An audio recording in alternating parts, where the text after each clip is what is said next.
you're getting a haircut and your stylist sneezes and suddenly jerks her arm like this with these in her hand.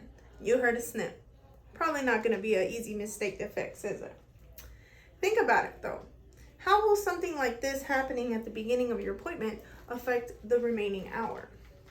We're going to talk a little bit about how your nonverbal communication or your behavior is actually going to can be affected within your appointments. So my name is Valeria Molina, and with the help of my lovely assistant today, I've been a hairstylist for 3 years. She's been my homie or my friend throughout that time. She's helped me a lot, learned a few things along the way. And today I'll be walking you through the 3 main steps of a haircut, with the hope of encouraging you to pay a little bit more attention to your nonverbal communication so you can have smoother appointments in the future. The best way to start any appointment is a great consultation. The best way to have a good consultation is to really make sure everybody's clear and concise. Most consultations nowadays will take place online. If you do decide to go the in-person route, it is best to be on time, greet each other with a perfect smile. Not a perfect smile, but you know what I mean. And, this is actually mentioned in the cosmetology book. When you are having a consultation, it's actually very good to look each other in the face. We get into the habit as hairstylists that there are clients, they come in, and the first thing they do is they sit down, right? So they're immediately facing away from us. Let's pretend my lovely assistant is in the chair. So I cannot make face-to-face contact with her at this point. So it's probably best for me to have her consultation face-to-face.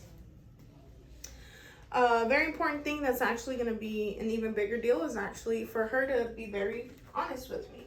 It's her job to let me know that the things that she likes, the things that she doesn't like, her budget.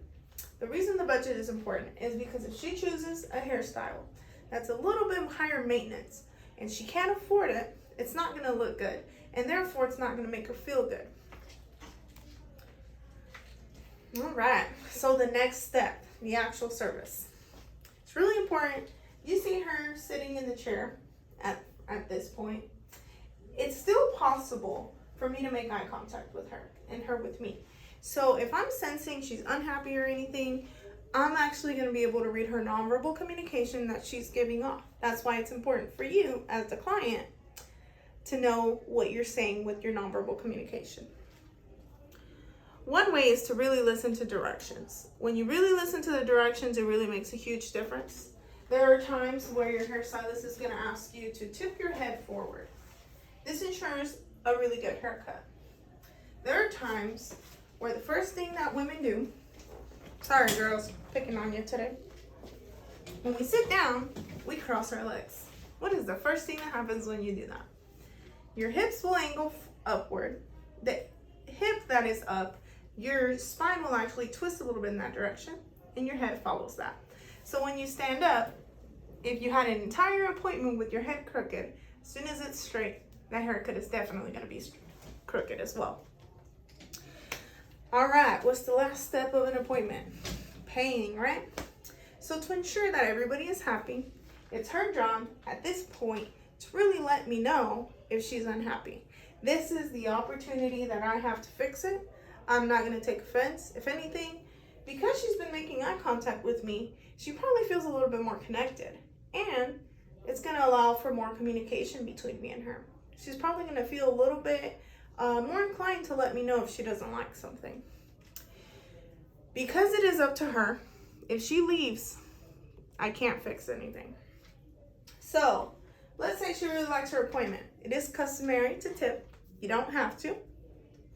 And lastly, don't forget to book your next appointment. That way you really make sure that you don't forget and you have your spot reserved. So, in recent years, our industry has actually felt a decline in walk-ins. And that's actually due to us having a little bit more experience in specialized areas. Women can actually choose to only do extensions or only do color. Men can choose to have $75 haircuts starting. That's the beauty of it being a little bit oversaturated. We can all be a little bit more specialized in the fields that we want. Once we are in that higher specialty, expertise, it is really important, because with that, you are going to charge more. With higher premiums, you have a little bit more accountability. With the accountability, we got to be more intentional with our communication in order to really reach the ideal client. Not just reach her, but really make sure that we retain her, and that when she comes in to receive a service, it's not just a great service, but a personable experience.